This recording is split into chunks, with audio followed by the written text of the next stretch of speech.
Friends, स्वागत है हमारी यूट्यूब चैनल क्रिकेट पे। दोस्तों, आपको पता है कि इस वीडियो में हम साइकोलॉजी के 30 क्वेश्चन हैं वो सोल्व करेंगे और ये आज का हमारा पार्ट 8वां है। इससे पहले भी पार्ट 1 से लेकर 7 तक अपलोड किए जा चुके हैं। अगर आपने अभी तक नहीं देखे हैं तो उनको प्लीज़ ज़रूर देखें, क्योंकि आपको पता है कि आए हुए क्वेश्चन का महत्व ही दूसरा होता है। इससे आपको पता चलेगा कि एग्जाम में वो उनकी भाषा है साइकोलॉजी के प्रश्नों की कैसी आती है और कौन से टॉपिक पर ज़्यादा आपको फोकस करना है। वो सब चीज़ें आपको अगर पुराने पेपर सोल्व करेंगे तभी पता चलेगी। तो चलो इस वीडियो को शुरू करते हैं। तो ये देखिए दोस्तों, आज का हमारा पेपर है वो ज्योग्राफी विषय का है, जिसकी एग्ज़ाम 7 जनवरी 2020 को हुई थी। आप ज्योग्राफी विषय के आज हम 30 क्वेश्चनों को सोल्व करेंगे। तो देखिए आपके सामने ये रहा पहला क्वेश्चन। व्यक्तिगत विभिन्नता के कारण है केवल वंशानुगत, केवल पर्यावरण, माता पिता की भागीदारी और पर्यावरण और वंशानुगत दोनों। तो दोस्तों एकदम इजी क्वेश्चन है। व्यक्तिगत विभिन्नता के कारण है वो पर्यावरण और वंशानुगत दोनों है। इसमें ऑप्शन नंबर 4 है वो राइट हो जाएगा, ऑप्शन नंबर 4। फिर एक शिक्षक के लिए सबसे चुनौतीपूर्ण कार्य कौन सा है? विद्यार्थियों को कक्षा में पाबंद बनाना, उत्तर पुस्तिकाओं का मूल्यांकन करना, कक्षा में विद्यार्थियों को दंड न देना और शिक्षण अधिगम की प्रक्रिया को सुखद बनाना। तो एक शिक्षक के लिए सबसे चुनौतीपूर्ण कार्य बोल रहा है, तो शिक्षक के लिए सबसे चुनौतीपूर्ण कार्य है शिक्षण अधिगम की प्रक्रिया को सुखद बनाना। ऑप्शन नंबर 4 इसमें राइट हो जाएगा। शिक्षण अधिगम प्रक्रिया को सुखद बनाना है वो एक शिक्षक के लिए सबसे चुनौतीपूर्ण कार्य होता है। एक शिक्षक शिक्षण अधिगम प्रक्रिया में कक्षा के अधिकांश विद्यार्थियों की भागीदारी सुनिश्चित करना चाहता है। शिक्षक को कौन सी विधि अपनानी चाहिए? व्याख्यान विधि, आगमन विधि, परिचर्चा विधि और प्रदर्शन विधि। तो दोस्तों आपको पता है कि शिक्षण अधिगम प्रक्रिया में विद्यार्थियों की भागीदारी सुनिश्चित करना चाहता है, अधिकांश विद्यार्थियों की। तो इसमें आपको पता है कि व्याख्यान विधि है, उसमें तो केवल शिक्षक ही मेन रहता है, शिक्षक का ही योगदान रहता है, शिक्षक ही आगे व्याख्या करता रहता है और बच्चे सिर्फ श्रोता की भूमिका निभाते हैं। आगमन विधि में भी उदाहरण देता है। परिचर्चा विधि है, उसमें सब बालकों की उपस्थिति है वो सबसे ज़्यादा रहती है भागीदारी। परिचर्चा में किसी भी एक टॉपिक हम एक टॉपिक लेते हैं, उस पर टीचर वो छात्रों के साथ चर्चा करता है। तो इसमें सबसे ज़्यादा है वो परिचर्चा होगी, परिचर्चा विधि, ऑप्शन नंबर 3। इसमें शिक्षण अधिगम प्रक्रिया में कक्षा के अधिकांश विद्यार्थियों की भागीदारी है वो परिचर्चा विधि में होती है। अब इसमें आगमन विधि भी हो सकता था। आगमन विधि में भी आपको पता है कि उदाहरण देता है, लेकिन उदाहरणों के आंसर है वो सबसे ज़्यादा कक्षा के अंदर प्रतिभाशाली बच्चों के द्वारा दी जाती है। लेकिन परिचर्चा वो सब विद्यार्थियों के साथ मिलकर परिचर्चा करनी पड़ती है, इसलिए सबसे ज़्यादा अधिगम है वो परिचर्चा में होगा। अधिकांश विद्यार्थियों की भागीदारी वो परिचर्चा विधि में होती है। फिर बात करते हैं आगे। मौजूदा ज्ञान में नई जानकारी को शामिल करने की प्रक्रिया को कहते हैं। मौजूदा ज्ञान में नई जानकारी के शामिल करने, अनुकलन, आत्मसात्करण, समंजन और समतुल्यन। तो दोस्तों आत्मसात्करण होता है ये, ऑप्शन नंबर 2 इसमें राइट हो जाएगा। आत्मसात्करण है वो पुराने ज्ञान के अंदर नई जानकारी को शामिल करने की प्रक्रिया वो आत्मसात्करण कहलाती है। कक्षा में एक बच्चा जो कई प्रश्न पूछता है और जिसकी रुचियां विस्तृत है वह है पिछड़ा बालक, प्रतिभावान बालक, समस्यात्मक बालक, आशा से कम सफलता पाने वाला बालक। तो दोस्तों बहुत ही इजी सा क्वेश्चन है ये, तो इसमें ऑप्शन नंबर 2 हो जाएगा, प्रतिभावान बालक। क्योंकि कोई बच्चा जो कई प्रश्न पूछता है वो प्रतिभावान बालक ही होता है। समस्यात्मक बालक उसको हम नहीं कहते, पिछड़ा बालक भी नहीं होता है और आशा से कम सफलता पाने वाला बालक भी नहीं होता है वो।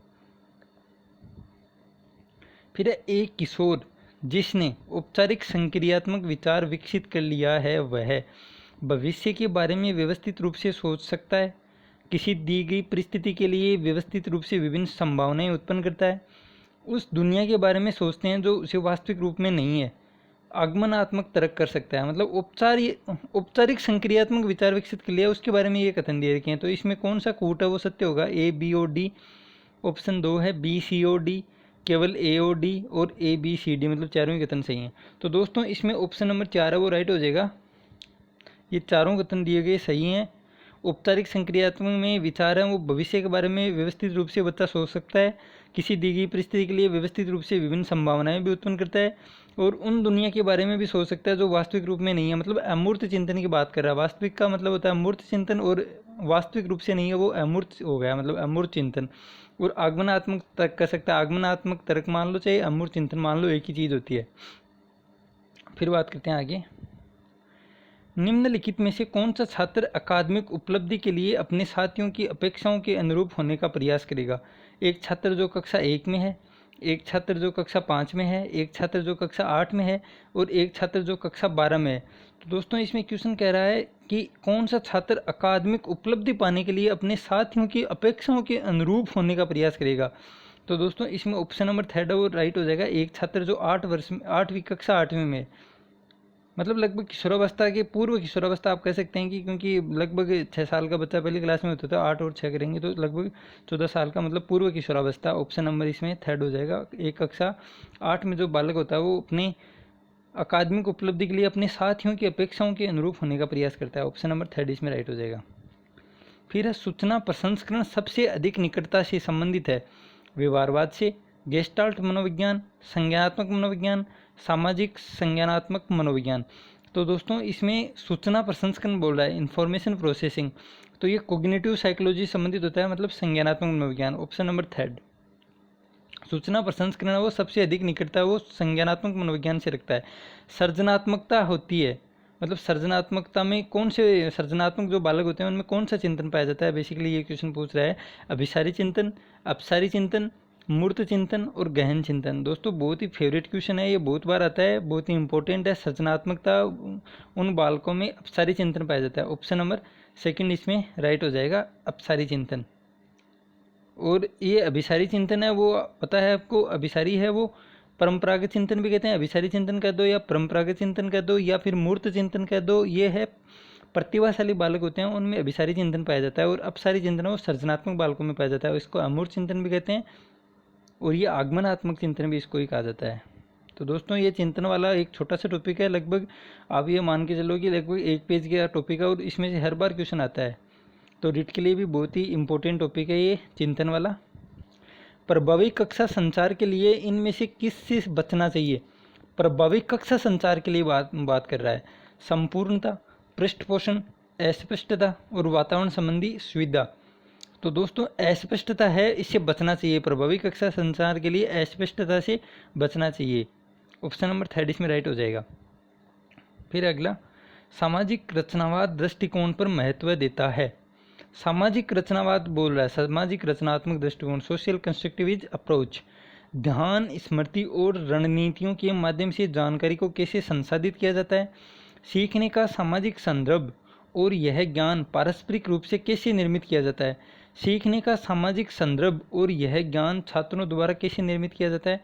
ऑप्शन 4 है, सीखने का सामाजिक संदर्भ और यह ज्ञान शिक्षकों और परिवार द्वारा कैसे निर्मित किया जाता है। तो दोस्तों सामाजिक रचनावाद दृष्टिकोण है, इसमें ऑप्शन नंबर थर्ड राइट हो जाएगा कि सीखने का सामाजिक संदर्भ और यह ज्ञान छात्रों को कैसे निर्मित किया जाता है। ये बात सामाजिक रचनात्मक दृष्टिकोण पर महत्व देती है। फिर अगला क्वेश्चन, निम्नलिखित में से कौन सा छात्रों के शैक्षिक मार्गदर्शन से संबंधित नहीं है? विद्यालय में समायोजन करना, विशेष आवश्यकता वाले बच्चों के लिए मार्गदर्शन, पुस्तकों का चयन करना और कार्य जगत को समझने में मदद। तो इसमें मतलब क्वेश्चन क्या पूछ रहा है कि कौन सा छात्रों के शैक्षिक मार्गदर्शन से संबंधित नहीं है। शैक्षिक मार्गदर्शन की बात कर रहा है दोस्तों इसमें, तो कार्य जगत को समझने में मदद है, ये शैक्षिक मार्गदर्शन से संबंधित नहीं है बात। तो ऑप्शन नंबर 4 इसमें राइट हो जाएगा, कार्य जगत को समझने में ये शैक्षिक मार्गदर्शन से संबंधित नहीं है। निम्नलिखित में से कौन किशोरावस्था की एक सामान्य विशिष्टता नहीं है? काल्पनिक दर्शक, अप्राज्यता, व्यक्तिगत कल्पित कहानियाँ और आज्ञा पालन। तो दोस्तों आपको पता है कि आज्ञा पालन है वो किशोरावस्था की विशेषता नहीं है, आज्ञा पालन। ऑप्शन नंबर 4 है इसमें राइट हो जाएगा। अनुकूलन के द्वारा सीखना है, मतलब अनुकूलन के द्वारा सीखना है, उसके अलावा ये किसके द्वारा सीखना कहलाता है? संज्ञान, साहचर्य, अवलोकन और मॉडलिंग। तो दोस्तों इसमें साहचर्य के द्वारा सीखना है, अनुकूलन के द्वारा सीखना है वो साहचर्य के द्वारा सीखना होता है। ऑप्शन नंबर सेकंड इसमें राइट हो जाएगा, साहचर्य के द्वारा सीखना या अनुकूलन के द्वारा सीखना। फिर है, किस शिक्षा समिति ने छात्र सेवाओं में व्यावसायिक नियुक्ति सहित मार्गदर्शन और परामर्श शामिल करने की सिफारिश की है? शिक्षा आयोग 1964 से 66, शिक्षा की राष्ट्रीय नीति 1968, the draft national policy on education 1979 और मुदालियर आयोग 1952 से 53। तो दोस्तों इसमें ऑप्शन नंबर फर्स्ट है, शिक्षा आयोग 1964 से 66, ऑप्शन नंबर फर्स्ट। कि शिक्षा आयोग 1964 से 66 ने इस बात की सिफारिश की थी कि छात्र सेवाओं में व्यावसायिक नियुक्ति सहित मार्गदर्शन और परामर्श शामिल करने की सिफारिश वो शिक्षा आयोग 1964 से 66 ने की थी। फिर है अगला क्वेश्चन, दोपहर की भोजन के दौरान शोभित देखता है कि मनीष राहुल का खाना ले रहा है। इसके तुरंत बाद वह देखता है कि राहुल इसका प्रतिकार मनीष की पसंदीदा कलम को लेकर कर रहा है। शोभित इन घटनाओं को शिक्षक को नहीं बताता है क्योंकि दोनों ने एक दूसरे से बदला ले लिया है। कोलबर्ग के अनुसार शोभित नैतिक विकास के किस चरण में पहुंच चुका है? मतलब बात शोभित की कर रहा है इसमें, मतलब क्वेश्चन को आप समझना कि दोपहर के भोजन के समय शोभित देखता है कि मनीष राहुल का खाना ले रहा है, मतलब मनीष है वो तो राहुल का खाना खा जाता है। इसके तुरंत बाद वह देखता है कि राहुल इसका प्रतिकार मनीष की पसंदीदा कलम को लेकर कर रहा है, मतलब मनीष है वो राहुल का खाना खा लेता है तो राहुल है इसका मतलब बदला लेने के लिए मनीष की वो पसंदीदा कलम को लेकर कर रहा है। तो शोभित इन घटनाओं को शिक्षक को नहीं बताता है क्योंकि वो सोचता है कि इन्होंने एक दूसरे से बदला ले लिया है। तो कोलबर्ग के अनुसार शोभित नैतिक विकास के किस चरण में पहुंच चुका है? मतलब सबसे पहले तो बात यह है कि कोलबर्ग के अनुसार नैतिक विकास की 3 अवस्थाएं हैं और तीनों अवस्थाओं में इन्होंने 2-2 चरण बताए थे। तो पहली अवस्था में 2 चरण, दूसरी अवस्था में 2 और चरण, तीसरी अवस्था में भी 2 चरण। तो ये बात कर रहा है कि शोभित नैतिक विकास के किस चरण में पहुंच चुका है। तो दोस्तों इसमें चरण है वो थर्ड होगा, मतलब ऑप्शन नंबर सेकंड इसमें राइट हो जाएगा। तीसरे चरण में शोभित है वो पहुंच चुका है कोलबर्ग के अनुसार। फिर कक्षा में शिक्षण अधिगम सामग्री के उपयोग के बारे में निम्नलिखित में से कौन सा कथन सही नहीं है? यह विद्यार्थियों की रुचि को बढ़ाता है। शिक्षण अधिगम सामग्री के बारे में बात कर रहा है और नहीं पूछा है। सबसे पहले इंपॉर्टेंट चीज़ ये है कि नहीं का ध्यान रखना है हमें। तो यह विद्यार्थियों की रुचि को बढ़ाता है, बिल्कुल शिक्षण अधिगम सामग्री है वो बालकों की रुचि को बढ़ाती है। शिक्षण विद्यार्थियों को अपनी रचनात्मकता दिखा सकता है। यह विद्यार्थियों की शैक्षणिक दक्षता को बढ़ाता है, यह सक्रिय भागीदारी को बढ़ाता है। तो दोस्तों विद्यार्थियों की शैक्षिक दक्षता को भी बढ़ाता है और सक्रिय भागीदारी को भी बढ़ाता है। तो इसमें ऑप्शन नंबर सेकंड है वो गलत हो जाएगा अपने आप ही, कि शिक्षक विद्यार्थियों को अपनी रचनात्मकता दिखा सकते हैं। शिक्षक विद्यार्थियों को अपनी रचनात्मकता दिखा सकते हैं, ये बात इसमें गलत है। फिर सीखने के रचनात्मक दृष्टिकोण के बारे में कौन सा कथन सत्य नहीं है? नया सीखना पूर्व की समझ पर निर्भर करता है। विद्यार्थी पर्यावरण से उद्दीपन के निष्क्रिय प्राप्त करते हैं। शिक्षार्थी पर्यावरण से उद्दीपन के निष्क्रिय प्राप्त करते हैं। शिक्षार्थी अपनी समझ का निर्माण स्वयं करते हैं। प्रमाणिक सीखने से संबंधित कार्य अर्थपूर्ण सीखने अधिगम को बढ़ावा देते हैं। तो दोस्तों सीखने के रचनात्मक दृष्टिकोण की बात कर रहा है और उसमें सत्य कथन नहीं है ये बात बोल रहा है। तो इसमें ऑप्शन नंबर सेकंड हो जाएगा कि विद्यार्थी हैं या शिक्षार्थी पर्यावरण से उद्दीपन के निष्क्रिय प्राप्त करते हैं, ये बात इसमें गलत है। फिर आता है अगला क्वेश्चन, निम्नलिखित में से कौन सा आंतरिक अभिप्रेरणा का सबसे अच्छा उदाहरण है? आंतरिक अभिप्रेरणा, सपना कहानी पुस्तक पढ़ रही है क्योंकि उसके शिक्षक ने इसे दिया है और वह अपने शिक्षक को खुश करना चाहती है। मानव कक्षा में एक अच्छा ग्रेड प्राप्त करने के लिए कड़ी मेहनत कर रहा है। ऋतु कक्षा में होने वाले टेस्ट के लिए कड़ी मेहनत कर रही है क्योंकि वह पाठ्यक्रम सामग्री का अध्ययन करने में आनंद महसूस करती है। रजत कक्षा में होने वाले टेस्ट के लिए कड़ी मेहनत कर रहा है क्योंकि अच्छे अंक लाने पर उसके पिता ने उसे साइकिल देने का वादा किया है। तो दोस्तों आप इस क्वेश्चन को देखेंगे तो आपको पता चलेगा कि सपना कहानी पुस्तक पढ़ रही है क्योंकि उसके शिक्षक ने इसे दिया और वह अपने शिक्षक को खुश करना चाहती है। मतलब आंतरिक अभिप्रेरणा तो अपने आप खुद के द्वारा, जो अभिप्रेरित बालक है वो खुद के द्वारा करता है कि उसमें मतलब दूसरा कोई काम नहीं होना चाहिए कि उसके खुश करने। अब ये मतलब सपना है वो कहानी पुस्तक पढ़ रही है क्योंकि उसके शिक्षक को खुश करना चाहती है, तो ये बाह्य अभिप्रेरणा हो गई। वह शिक्षक को खुश करने के लिए कहानी पुस्तक पढ़ रही है, तो ये बाह्य अभिप्रेरणा है। फिर मानव कक्षा में एक अच्छा ग्रेड प्राप्त करने के लिए कड़ी मेहनत कर रहा है, तो इसमें भी बाह्य अभिप्रेरणा हो गई क्योंकि वो कक्षा में एक अच्छा ग्रेड लाने के लिए पढ़ाई कर रहा है। फिर ऋतु कक्षा में होने वाले टेस्ट के लिए कड़ी मेहनत कर रही है क्योंकि वह पाठ्यक्रम सामग्री का अध्ययन करने में आनंद महसूस करती है। वो आनंद महसूस करती है, वो खुद का उसकी खुद के द्वारा ही आनंद महसूस किया जा रहा है। वो मतलब दूसरे को खुश करने के लिए नहीं कर रही है ये चीज़। तो इसमें ऑप्शन नंबर थर्ड हो जाएगा, ये आंतरिक अभिप्रेरणा है। और इसके आगे वाला में भी बाह्य अभिप्रेरणा है क्योंकि वो टेस्ट के लिए कड़ी मेहनत कर रहा है। अच्छे अंक लाने पर उसके पिता ने उसके लिए साइकिल लाने का मतलब वादा किया है, वो साइकिल प्राप्त करने के लिए पढ़ रहा है, तो ये बाह्य अभिप्रेरणा होती है। तो इसमें ऑप्शन नंबर थर्ड हो जाएगा। फिर डिस्कवरी लर्निंग द्वारा दिए गए अधिगम की अवधारणा पर आधारित है। मतलब डिस्कवरी लर्निंग पर कौन सा सिद्धांत दिया है? प्याजे, ब्रूनर, वाइगोत्सी और आशुबेल। उशुबेल नहीं है दोस्तों, ये आशुबेल है। तो दोस्तों इसमें हो जाएगा ब्रूनर। ब्रूनर है वो डिस्कवरी लर्निंग पर दिया गया मतलब अधिगम की अवधारणा पर आधारित है discovery learning. Option number second हो जाएगा इसमें। फिर किसी की अपनी मानसिक प्रक्रियाओं और रणनीतियों के बारे में जागरूकता को के नाम से संदर्भित किया जाता है। Meta thinking, meta cognition, meta memory और मेटा इंटेलिजेंस। तो दोस्तों इसमें क्वेश्चन आप एक बार फिर देखना कि किसी की अपनी मानसिक प्रक्रियाओं और रणनीतियों के बारे में जागरूकता हो, मतलब अपनी मानसिक प्रक्रियाओं और रणनीतियों के बारे में जागरूकता को किस नाम से जाना जाता है? तो दोस्तों इसमें हो जाएगा metacognition. Metacognition option number second हो जाएगा मेटाकॉग्निशन, ये अपनी खुद की होती है। फिर बात करते हैं आगे। ने पहली बार भावनात्मक बुद्धि की परिभाषित की है, मतलब भावनात्मक बुद्धि को पहली बार परिभाषित किसने किया था? गॉर्डनर व स्टनबर्ग, डेनियल गोलमैन, डेना जोहर, पीटर सेलेवे और जॉन मेयर। तो दोस्तों सबसे पहले इमोशनल इंटेलिजेंस को सबसे पहले पीटर सेलेवे और जॉन मेयर ने दिया था। आप सबको पता है कि सबसे पहले पीटर सेलेवे और जॉन मेयर ने दिया था, और उसके बाद इस पर सबसे ज़्यादा काम वो डेनियल गोलमैन ने किया था। तो इसमें सबसे पहली बार की बात करें तो ये पीटर सेलेवे और जॉन मेयर होगा। इसमें ऑप्शन नंबर 4 राइट हो जाएगा। फिर है विज्ञान प्रच्छा प्रतिमान के द्वारा विकसित किया गया था। डेविड हंट, डोनाल्ड ओलिवर और जेम्स पी सावर, हिल्दा तब्बा और जोसेफ एस सहवाब या सकवाब, इसको आप बोल सकते हैं। तो विज्ञान प्रच्छा प्रतिमान है, मतलब साइंस इंक्वायरी मॉडल है, वो जोसेफ जे सकवाब की है। ऑप्शन नंबर 4 इसमें राइट हो जाएगा, Joseph J S Schwab. Joseph S Schwab वो विज्ञान प्रच्छा प्रतिमान के रचयिता हैं। फिर है निम्नलिखित में से कौन सी सहकारी सीखने की विशेषताएं हैं? सहकारी सीखने की विशेषताएं बात कर रहा है। सामूहिक लक्ष्य, व्यक्तिगत उत्तरदायित्व, सफलता के लिए समान अवसर, सक्रिय छात्रों पर अतिरिक्त भार। तो इसमें कूट है ABC सही है, BCD सही है, ACD सही है, ABD सही है। तो दोस्तों इसमें ऑप्शन नंबर 5 सही है, ABC। कथन ABC सही है, मतलब सामूहिक लक्ष्य सहकारी सीखने की विशेषता है। सामूहिक लक्ष्य, व्यक्तिगत उत्तरदायित्व और सफलता के लिए समान अवसर। सक्रिय छात्रों पर अतिरिक्त भार है, ये सहकारी सीखने की विशेषता नहीं है। तो इसमें ऑप्शन नंबर फर्स्ट है वो राइट हो जाएगा। फिर एडवांस ऑर्गेनाइजर मॉडल में आता है सामाजिक इंटरेक्शन मॉडल परिवार, व्यक्तिगत विकास प्रतिमान परिवार, सूचना प्रसंस्करण प्रतिमान परिवार और व्यवहार संशोधन प्रतिमान परिवार।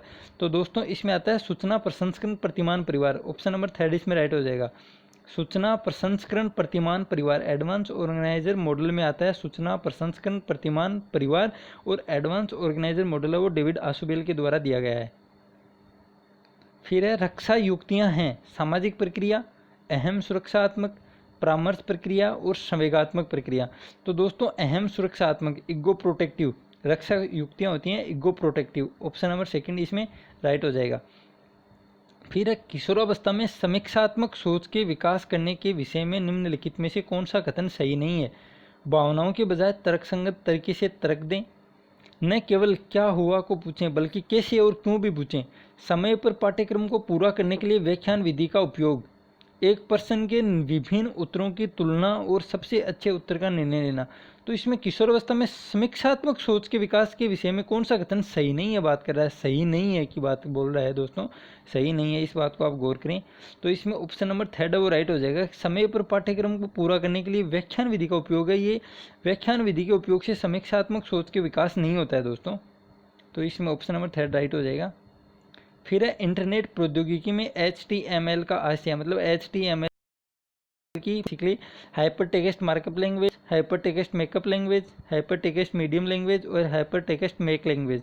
तो दोस्तों इसमें ऑप्शन नंबर फर्स्ट वो राइट हो जाएगा। Hyper text markup language HTML की फुल फॉर्म होती है। फिर कंप्यूटर सहायक निर्देश के सिद्धांत पर आधारित है शास्त्रीय अधिगम, क्रिया प्रसूत अधिगम, सूझ और प्रणालीबद्ध व्यवहार। तो दोस्तों क्रिया प्रसूत अधिगम पर है। कंप्यूटर सहायक निर्देशन मतलब अभिक्रमित अनुदेशन ही मान लो आप। कंप्यूटर सहायक निर्देश या अभिक्रमित अनुदेशन वो कौन से सिद्धांत पर आधारित है? तो ऑप्शन नंबर सेकंड क्रिया प्रसूत अधिगम पर यह आधारित है। फिर है श्री सिंह ने अपने विद्यार्थियों को एक ऑनलाइन इतिहास पाठ्यक्रम में नामांकित किया है। इस प्रकार की दूरस्थ शिक्षा को किस नाम से जाना जाता है? ट्यूटोरियल, ईमेल, वेब विस्तार और वर्चुअल विद्यालय। मतलब एक बार क्वेश्चन को फिर देखना। श्री सिंह ने अपने विद्यार्थियों को एक ऑनलाइन इतिहास पाठ्यक्रम में नामांकित किया है। इस प्रकार की दूरस्थ शिक्षा को किस नाम से जाना जाता है? तो दोस्तों ये वर्चुअल विद्यालय होता है, वर्चुअल विद्यालय। ऑप्शन नंबर 4 इसमें राइट हो जाएगा, वर्चुअल विद्यालय। तो दोस्तों आज का वीडियो इतना ही। आज के 30 क्वेश्चन हो चुके हैं पूरे, और ज्योग्राफी में जो 30 क्वेश्चन पूछे गए थे उसका वीडियो आज कंप्लीट हो चुका है। तो दोस्तों इस प्रकार हमने लगभग 250 क्वेश्चन है वो सोल्व कर लिए हैं। आगे भी ये वीडियो लगातार चलते जाएंगे। अगर अभी तक आपने वीडियो नहीं देखे हैं पहले वाले तो आप देख सकते हैं, उनका लिंक डिस्क्रिप्शन बॉक्स में आपको मिल जाएगा। और वीडियो अच्छा लगे तो लाइक करें, शेयर करें और चैनल को सब्सक्राइब जरूर करें। इस वीडियो में इतना ही, बाकी मिलते हैं दूसरे वीडियो में जल्दी। Thank you. जय हिंद, जय भारत।